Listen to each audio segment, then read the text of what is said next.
last as long as they used to, so there's not a lot of juice behind any particular one. But this one is the feud that I'm enjoying most right now, and I think that I've enjoyed most all year. So I would say Owens and Zayn versus the Authority over on SmackDown.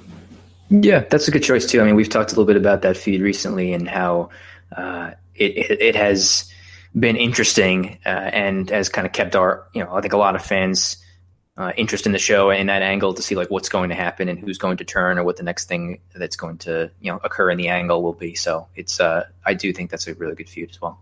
Okay. Next category is holy shit moment of the year. This one was tough for me. I didn't know we were allowed to curse on this show. That's weird. Okay, go ahead. Had I known, I would have dropped a lot of F-bombs earlier. Holy doo-doo moment of the year. There were three that really stuck out to me that I was going back and forth on. But to me, the one that caught me the most by surprise, had no idea, didn't see it coming, was Chris Jericho's debut in New Japan Pro Wrestling when he challenged Kenny Omega at the Dome. I don't want to mention my honorable mentions yet because it might be one of yours, but this one was the one that completely caught me off guard. Had no idea. Nobody saw it coming. Nobody knew what was happening, and has absolutely created the most buzz. So for me, it's Jericho back in New Japan. Yes, so I had three in mind as well, and that one with the Chris Jericho appearing in for New Japan to set up the match with Kenny Omega at Wrestle Kingdom was my choice for it for the same reason that you mentioned. It just was the one that I was not expecting at all. The other two that I was considering, I wonder if they're going to be the same. Go ahead. Yeah, I do. Do you want me to go ahead with mine? Let's tell you what they were. Yeah, you go with the first one. I'll go with the second one. Okay, so the one I thought of was the Hardys at WrestleMania, because I think that was rumored to potentially be happening, even though they had wrestled the night before for Ring of Honor, but no one was entirely sure if it was happening. And I remember as we were watching WrestleMania, and it was a triple threat tag team match.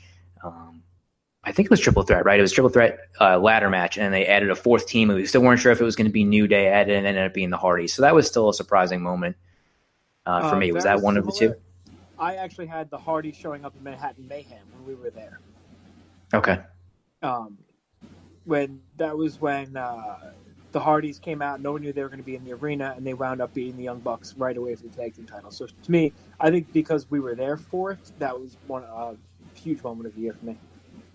Yes, that is also a good one. And then the other one was the Adam Cole debut at TakeOver Brooklyn, along with joining up with Fish and O'Reilly. Again, it was something that we had thought was rumored to potentially be happening. We weren't sure if it was going to be happening. As the show was going off the air, it looked like he finally ran out through the crowd and appeared. And we, I think we watching that show together, we genuinely reacted to it, right, as far as it happening. Even though we knew it was a possibility, it was still a big moment for, at least for me, in the sense that having watched him and been a big fan of him for the last few years. So that was the other one I was considering. My other one as well. Definitely, for all the reasons you said. The only reason why is because we had a feeling it was going to happen, but weren't sure. Whereas the Chris Jericho thing was just completely out of right field. So, yeah, exactly. All right. Next up, tag team of the year. What do you got for me? So I went with the Usos on this one for tag team of the year. It's the usual suspects as far as tag teams. I think the Young Bucks from the independent Ring of Honor scene are always a candidate. I think when you look at WWE, the Usos and Sheamus and Cesaro, right, the Bar, are those are probably the three teams I thought of when deciding this. And I just went with the Usos because I thought that they reinvented themselves this year with their new gimmick. They turned heel. They had so many good matches with a lot of different teams. Like I mentioned, the feud with New Day, other teams on SmackDown. And they had a couple of different tag title reigns over there also. I just think that they, with the reinvention of their gimmick and their change in their look and their different promo style, I thought they deserved it this year. So I went with the Usos. Yep, that was my pick as well. I think they've been having the most consistent matches. I mean, from everything from promos to commentary, they're doing everything right this year. So the Usos, for me, runner-up as usual were the Young Bucks. I just feel like the Young Bucks, they had a strong year in New Japan and in Ring of Honor, but they didn't have any of those blow away, oh my God, gotta see it matches. But they're to me, they're the most consistent tag team outside of the Usos. So for that, I went with the Young Bucks as a runner-up. All right, that's going to lead us to female wrestler of the year. I went with Charlotte. I think, again, consistency is a big thing for me, and she's been, the figurehead of the SmackDown roster. She's been kind of holding it down over there, and she's brought more of a relevance to the women's title on SmackDown. And as far as in the ring goes, she's a model of consistency. Every match is going to be clean. Every match is going to be good. She's, she does some crazy spots. She had the Hell in a Cell this year, I believe. She also, what other match was she in? That was like a groundbreaking match. You said Money in the Bank. You said Money in the Bank. That's right. Yeah, and I think, she's just been she's been in the title picture for the entire year, and she's, had just consistently good matches. So for me, it's Charlotte. I went with Asuka for this one, just because I feel like she had, of course, the undefeated streak was a big thing in NXT, and I thought that was a really good special type angle. But as far as, she's someone that when you went to watch NXT shows, whether it was, on the network or in person or whatever it might be, that you really look forward to those women's matches. You knew it was probably going to be a good match when she was there. She had a couple of really good matches with Ember Moon summer. She ended up not losing the title. She's now moved up to the main roster on Raw, and she's, I think she's as big of an attraction or a draw as there is for women, I think, on the main roster right now between her and Charlotte, I would say. So I went with Asuka. I mean, I think you can go either way. Charlotte certainly, I think, is the top woman in the division, or has been for a while. So, but I went with Asuka just for her work in NXT, and now hopefully continuing on the main roster. Yep, she was my runner-up. Everything you said, no issues whatsoever. That's going to lead us to the male wrestler of the year. Why don't you go ahead and take this one? Well, yeah, this was a tough one too, because I think we were talking about it last time. I try to go through the different promotions. We were going through the Sports Illustrated list, I think, on our last show, and trying to think of who are the guys from each promotion that would be a candidate for this. And then when I looked at Ring of Honor, there was really nobody that stood out to me as a candidate from Ring of Honor. Even Rhodes has been the top guy there, but I don't think he's worthy of Wrestler of the Year. Nobody from Impact, for all the details that you mentioned earlier when going over. What about Trevor Lee? Did he just miss? Nope. Not Trevor Lee. No, I couldn't go with Trevor Lee. So he was out. And then I'm looking at WWE and NXT. And NXT had I don't want to say a lot of turnover, but they did cycle through a lot of guys, in the main event level, right? It started out with Samoa Joe and Nakamura, and then it was Rude and McIntyre, and now Adam Cole. And Cien Almas. So there hasn't been a lot of consistent main event run in 2017 for those guys. And then WWE has just a bunch of guys that some of them are part-time, and some of the guys are kind of hit or miss with their big matches and the feuds that they were in this year. So if I'm looking at WWE, the rest of the year for WWE was AJ Styles. But then when you look at New Japan, there's guys from there, of course, the series of matches that Kenny Omega had and all the things he's been doing. But I went with Okada for this year, and I felt like he had just every match that I'd seen him in this year, and I can't say I've seen every single match that he's been in, but every single one that I've seen him in has gotten, really, really good reviews, and it was really, they were all good matches. He had 3 matches with Kenny Omega. He had a match with Shibata. I saw this match with Cody Rhodes at the G1 special in the U.S. He's getting ready to face Naito at Wrestle Kingdom 12. And I was just reading up on him today, and apparently he became the longest reigning IWGP heavyweight champion in history in October. And he's on his way to break the record for most combined days as champion before his next title defense. So he just is a guy that's been carrying that promotion, and it's known for strong style, heavy hitting main event matches. And he's kind of been a part of all of that, including being in the G1. So I went with Okada for the Wrestler of the Year 2017.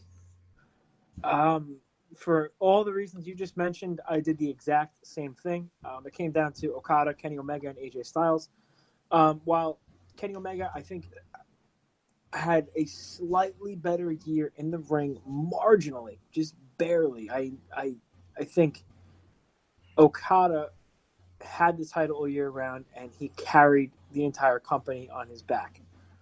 To me, if you take Okada out of New Japan and you should have Kenny Omega there, the organization wouldn't be as powerful as it was if you took Omega out and you had Okada there. Because for a long time, it was just Okada. And this year, same deal. Like I said about Charlotte, Okada is a model of consistency. Whether he's wrestling Yano, he's wrestling Shibata, he's wrestling Tiger Mask W, doesn't matter. It's every match, he's clean, he's fantastic in the ring, and longest reigning IWGP champion. And although I think he's going to lose the title, I don't think there's a better wrestler in the world right now than him. AJ Styles, like you said, he was my pick for the WWE at least, and I think Okada, if it came down to in the ring, one-on-one, how about a three-way match? Can we get a three-way between Okada, AJ, and Omega? Is that going to happen? I don't know. I don't know. Yeah, that would be tough. But I think with AJ too, when I was thinking about him or considering him, I felt like he had a really good year in 2017, but I feel like his 2016 was better. Now I know it changes year to year as far as what you're comparing to, but I just felt like he was probably the wrestler of the year in 2016. I'd have to go back and listen to our award show from last year. I don't remember if I chose him or not, but I feel like I feel like I did too. So for 2016, he was. I felt like this year, and through no fault of his own, I just think he was, given opponents where he couldn't make every match 5 stars when you're wrestling Jinder Mahal and Baron Corbin and guys like that for a lot of the summer. It's not easy to do. So I completely agree with you. And like I said, it's not AJ's fault, but the stars wrestler of the year is a huge thing, and the stars kind of have to align for you to be put in that position. And I think they did for both for Omega and Okada. I think they had more opportunity to showcase what they could do in that situation. However, if you put AJ as the IWGP champion for the entire year, without a doubt in my mind, he'd be the wrestler of the year. Yeah, I would agree with that. Okay, that's going to take us to. Let me drop my. All right, female. We're going to look at organization of the year. For me, I think this year was best organization of the year was New Japan. The quality of matches, the prestige behind the title, the way they booked their main title, their tournaments, the G1 Classic, the Best of the Super Juniors, the World Tag League. On every New Japan show, you might not get a 5-star match every single time, but you're at least going to get 2 to 3 matches that you can sit through for 20, 25 minutes and enjoy every single show. And I can't say the same about Raw. And NXT, I would like to, but it's just too infrequent, and I feel like New Japan does it on a more consistent level. So for me, that would be the organization of the year with New Japan. I went with NXT, and for me, it's just that. So like those takeover shows that they have, I don't remember exactly how many they had this year. I want to say it was 5. I think they had. I was going to say 4 or 5. Yeah, it's somewhere around there. It just. Every time that they have their shows, I always look forward to those pay-per-views. It's not a situation where I feel like I have to sit through it, where I don't expect to be disappointed when I watch them. I don't have to, it's not like I'm paying any, it's on the network, so you can just kind of sit and watch. I get the most enjoyment out of watching NXT. And in their weekly show, again, it's 1 hour. It's a 1 hour show. And I just like the way that it's booked in some ways as a throwback, because and I won't go too much into the detail because I know we have other categories to get to, but when you watch Raw and SmackDown, guys are so, I don't want to say maybe overexposed is the word or not, but guys are losing on that show every week, right? And then when you get to a pay-per-view and you see Kevin Owens against Seth Rollins or something like that, I watched these guys wrestle before. I've seen them lose a bunch of times. Like, it just doesn't have a lot of heat to it.